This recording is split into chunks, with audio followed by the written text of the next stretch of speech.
Quick summary: slow, not a slow start. Centre square bounces early. Their clearance work was strong. Once we improved that and worked back in the game, we were a lot better. And I thought our third quarter was quite emphatic the way we did it. But overall, we wanted to come in with. I spoke about last week. I thought our effort and our clearance work was quite strong, but our composure with the ball. Going too quick at times and kicking to West Coast outnumber and getting counter-punched. And I thought as the game went on, I thought there was better using of the ball and making the opposition defend. And when we did go forward, it gave our forwards a chance to be more dangerous against equal numbers and give them better opportunities. And that's how I thought it played out. And it also allows you to put better pressure in your forward 50, and I thought we did that particularly after half-time. I thought our leaders stood up. Two young teams. I think they'll be pleased with their effort. It's very difficult to fly over to WA as a young group. It's a big challenge. You know, I think there's 42,000 Dockers of the crowd today, so the bulk of them would have been Dockers. So tough environment. So I thought their leaders stood up as well. I thought Murphy and Cripps and Simpson were really strong for them as well. And in the end, you know, after half-time, we sort of turned it around quite strongly. I would have liked to finish it off a little bit better. They responded early in the last. You know, Cripps got to work, Murphy got to work, and Simpson and Thomas. Thomas was very good for them today. I would have liked to finish it a little bit better, but we turned it around about 12 minutes into the last quarter and then created more opportunities and scored again. So that was positive. You got quite an injury toll now. It looked like you lost Michael Walters. Yeah, no, we did. He'll be done for the year now. So another hamstring.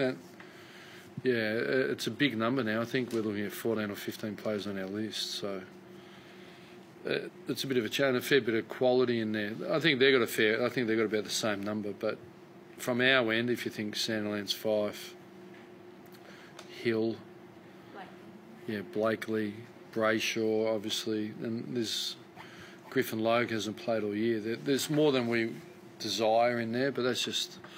I think the premiership. I think not only Richmond proven to be the best team at the minute, they've got the best availability as they did last year. So we'd all like to get their secret of successful player availability. But if you look around, GWS, Port Adelaide, those sort of teams around the mix are losing players. So I think it's going to be very, very difficult to compete against Richmond with a full list.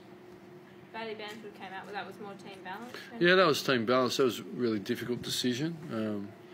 Not ideal for Bailey, but we finalised it today and told him. He was obviously disappointed, but he needed to carry himself well. And I thought Shane Kirsten coming in contributed really strongly. To be brutally honest, it was about Cruiser and Lobb. They would have had the three tools. If you think McKay's is 200. And Kernow's a star at 195, and then Cruiser would have been playing forward at 200. So rather than Luke Ryan play, we made that call. So that's why we did it. And then, ironically, Cruiser misses. So we weren't to know that. And but Kirsten's very mobile, and I thought he played quite well. McCarthy looked to take a good step forward today. What did you make of his performance? Yeah, I think that links into what I spoke about earlier, which was because we used the ball better and equalised.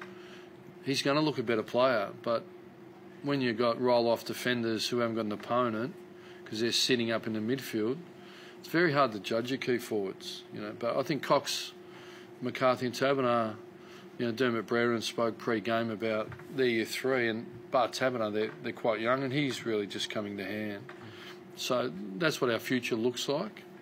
And really, at the end of the day, you've got to grow your own if you can't get them through the door. So I'm really pleased with what those three, if we give them some good looks and some good opportunities at equal numbers, they look quite dangerous. Yeah, I suppose pretty much all the year you haven't had those three together. So what's it like now having those three and all of a sudden... Yeah, well, you saw it today. It looked, you know, Taberner took a couple of good contested marks, ball to ground a fair bit. That's what we've missed him all year, really. And I know from how limited and off legs to what he's come in and done is all bodes well for the future for us, because how he left off is how he's come back, really. and on limited preparation, he's playing pretty good footy. So, look, since he come through the door, he's been our hardest worker.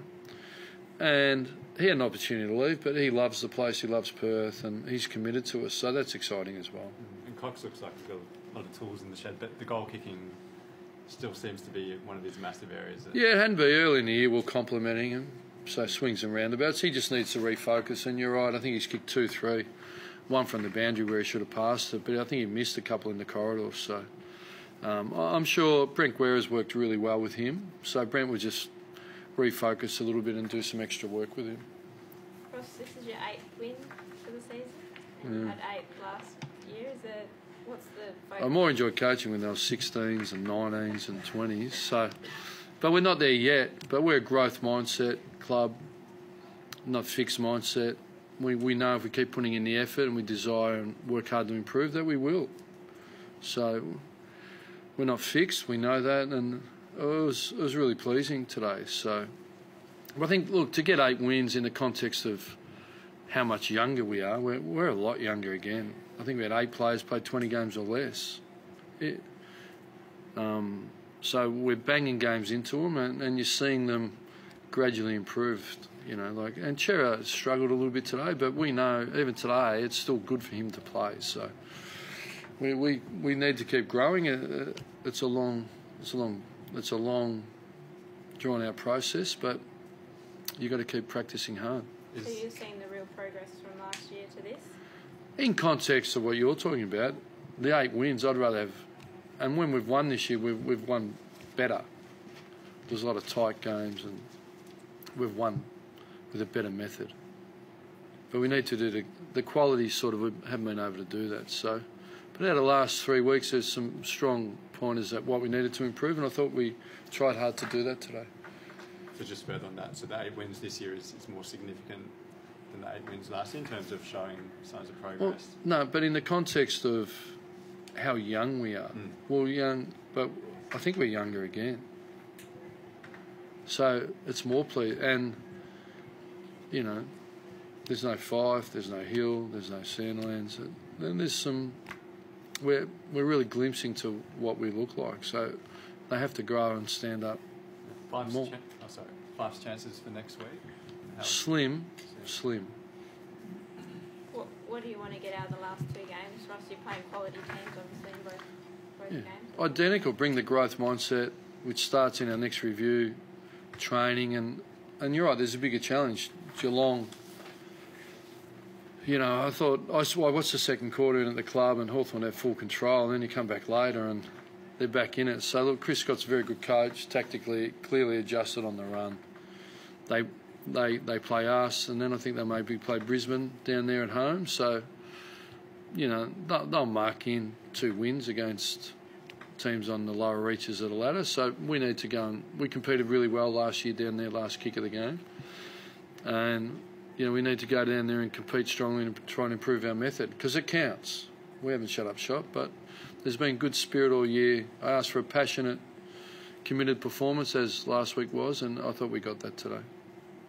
Ross, Luke Ryan, was he getting managed through today? He seemed to be getting a bit of treatment on and off the bench. They tested his hamstring early. We thought we lost him early, but he was fine. So under a bit of duress, he played well. But, yeah, my understanding he's clear, but that could change. Anyone else? Any other injuries?